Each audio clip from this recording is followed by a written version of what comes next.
I'm Ellen Gracely, and I teach first grade here at Humboldt Park School.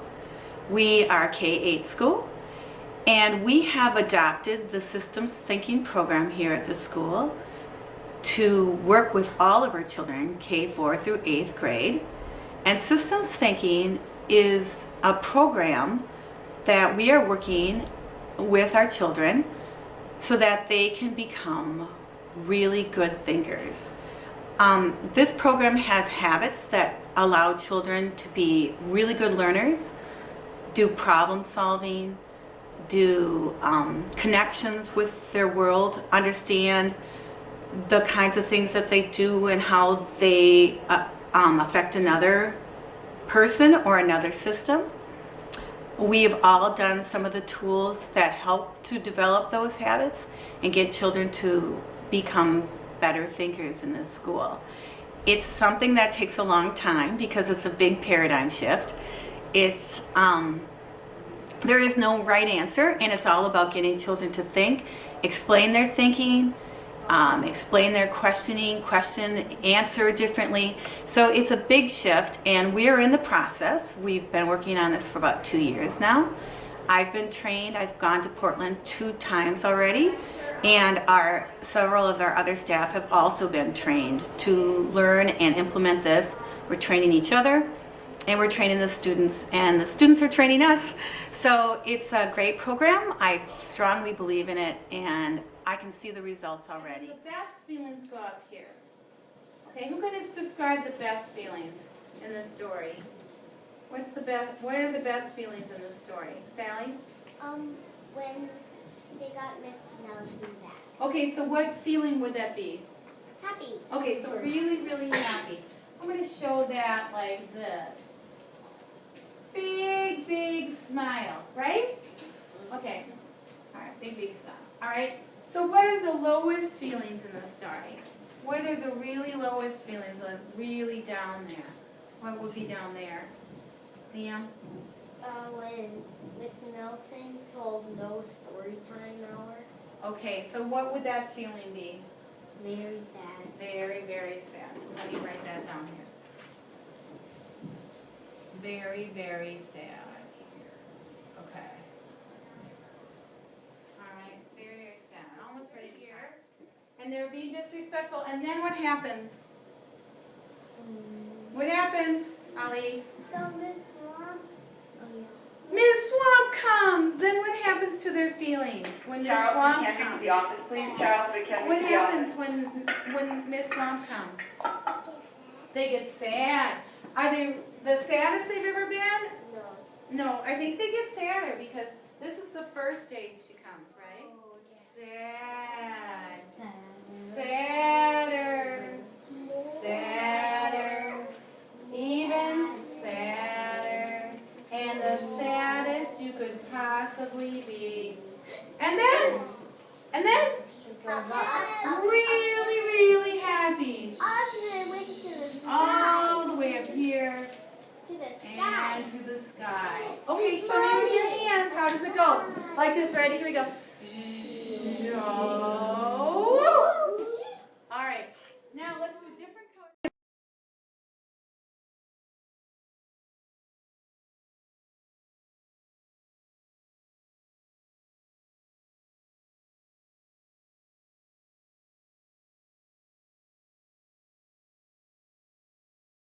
Hi, I'm Dorothy Schuler. I'm an advanced academic coach with MPS, and I'm here today with Scott Newman, who is a math teacher at Humboldt Park School. Scott teaches grades 6th through 8th at Humboldt Park, and this is his 3rd year teaching springboard math.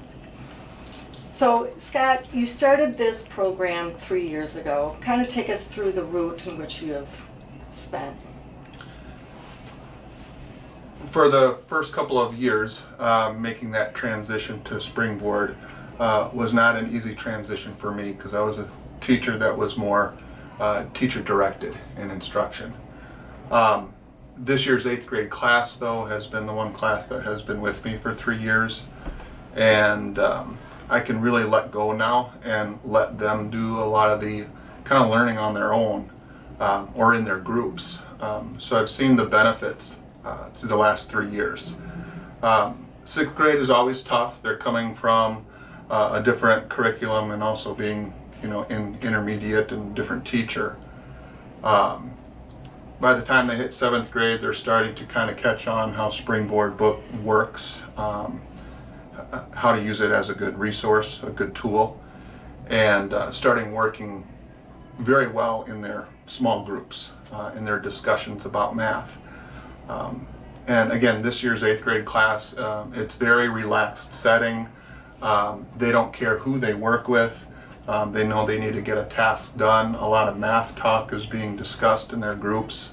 And it's exciting to see them doing this kind of learning in class. How do you see this in benefiting them when they go on to high school and then college and further in life?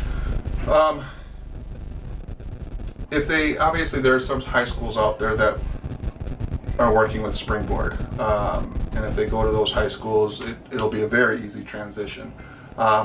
Even students that don't go, I've had a number of them come back who've been kind of your average to even below average math student in class that are very excited about high school because they're excelling in their math classes. They're actually taking some advanced classes also. I think they're very well prepared when they go to high school. They've built confidence in themselves. They know how to talk about math. They know how to problem solve instead of just looking at a question and giving up so quick. They have those strategies now that have been taught through Springboard to help them continue on in their math education. We are not going to do this experiment because I know how messy you guys are. But I want you to think about it. If everyone has a water bottle, it's the exact same. You poke a hole in the bottom, what happens? Tell me some things that might happen. I know, sounds kind of silly. Jesse, it's going to drain out. What else might happen? Or not happen? Think about that experiment. What are you wondering? What are you thinking about? How fast will it leak? What else? So we have a hole. It's going to drain out. We want to maybe know how fast it's going out. Okay? How much is going to come out? Good. How much water will it? You have to find how much is going down each. So 15 to 30. What's the next one? We subtract 16. To go down to 1.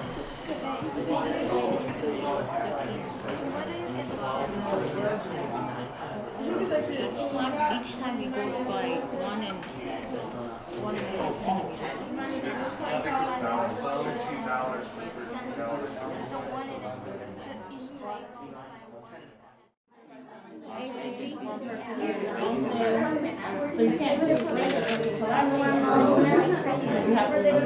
You did not talk about this. Yeah, you guys Text feature. Okay, so like that was like text feature underneath.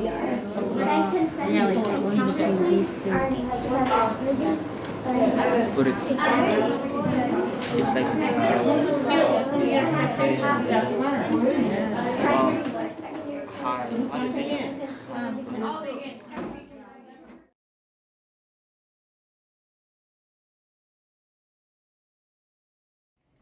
Diane Bell is the ELA teacher here at Humboldt Park School, 6th grade through 8th grade. 7th through 8th. 7th through 8th, even more special. So she's going to talk a little bit about the strategies that she uses for Springboard. Springboard comes not only in math, but also in English language arts. Plethora of strategies to use within the classroom. And today, Diane, when we were in your class, you must have used 10 different strategies at the same during your entire lesson. So could you talk to us a little bit about that? Well, at the beginning of the lesson, we did what Springboard often talks about, is beginning with the end in mind, making sure the students get the big picture so that they're prepared for their embedded assessment and they know what skills and knowledge they need to be successful with that embedded assessment. Mm-hmm. And I noticed that they are extremely comfortable with doing this. How often do you plug in strategies on a weekly basis? We actually use strategies every single lesson and instruction. Students are constantly engaged and they feel comfortable because the Springboard curriculum allows them to be risk takers. It allows them to feel comfortable by working collaboratively together. And we always take an opportunity to reflect on their learning. And that's where, I don't know if you had a chance to see today, where we use the level of understanding with the red, green, and yellow light, as well as using the QHT chart. And so students are able to take the different strategies, make connections, and then use them in other classes as well. Very nice. And do the other teachers in other classes notice their capabilities? They have noticed that they're able to have a better understanding of the text because they are marking the text almost weekly in class. They're diffusing the text, and they know that they also have to not just give an answer, but they have to provide textual evidence. So they're doing that as well in science and social studies. How do you think this is going to help prepare them for high school and college and beyond? Definitely going to prepare them for high school because their curriculum is set up where it's a great deal of rigor. It allows them to really expand and analyze themselves as learners as well as the text that they're reading. So it's definitely going to prepare them. I know that I visited some high schools, and some of the novels that we're covering in Springboard, they're not covering them until 11th grade in high school. And students have already read those books and understand them by the time they get there, so they're more than prepared. So then with that in mind, they should be able to move on to other types of texts in high school. Absolutely. If they take all the skills and strategies that they've learned and develop and implement them and use them in high school, they'll be very successful. What is your favorite part about Springboard? There's so many different parts. I like the collaborative strategies where students are working together and they're learning how not to just work together, but to understand the important role that they play, and to understand that their discussion is not just about talking about the topic or issue, but having meaningful discussions. And it teaches them how to be prepared in the real world when they're working with groups, whether it's for a job or a community activity, and then definitely when they have to work together in high school and college.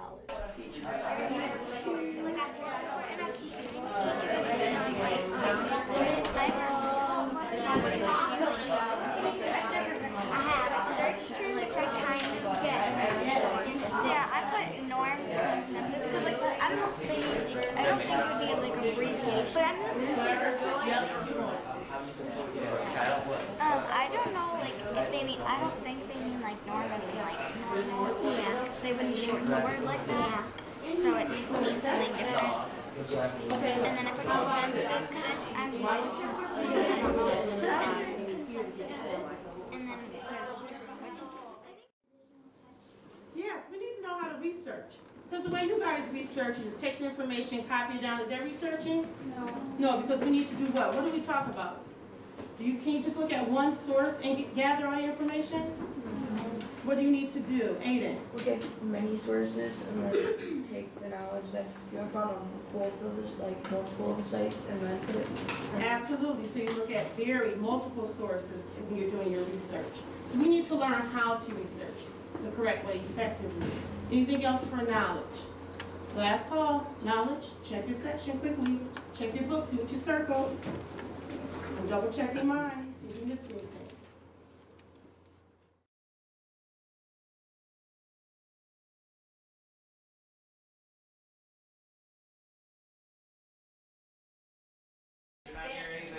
Excuse me, no, Vance. You're gonna do, close it down, open it back up when you see the pop up. You're just gonna say update now or something like that. If you're with this messages, you're gonna have to close it back down. Put it back up. Yes. Oh yeah, do I extrude this in like tomorrow? Is that your airfoil? Yeah. No, just leave it as it is right now. We're trying to figure out, you gotta print that and then it's gonna be your template when you cut out your airfoil.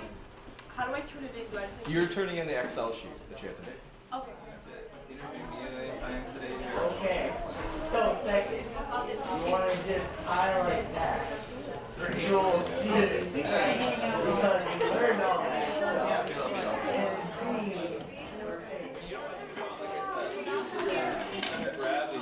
Down and then whatever we're going to do this when you got object. So we have to make it sturdy. Because you're